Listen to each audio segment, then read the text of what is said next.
এই ভিডিওটি সচেতনমূলক ও শিক্ষার জন্য।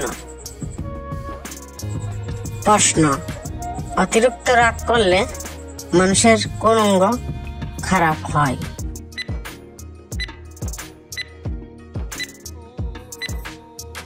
উত্তর: অতিরিক্ত রাগ করলে মানুষের লিভার খারাপ হয়।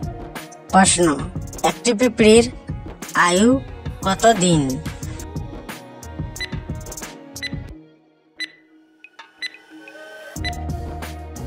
উত্তর: একটি পিঁপড়ীর আয়ু 45 থেকে 60 দিন। প্রশ্ন: কমলা খাওয়ার পর কি খেলে আপনি অসুস্থ হয়ে যাবেন?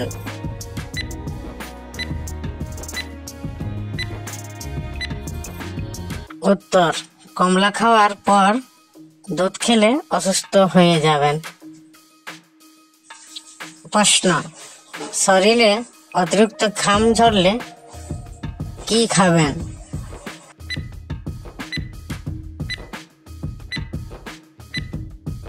উত্তর: লেবুর শরবত, ডাবের পানি, গ্লুকোজ খাবেন।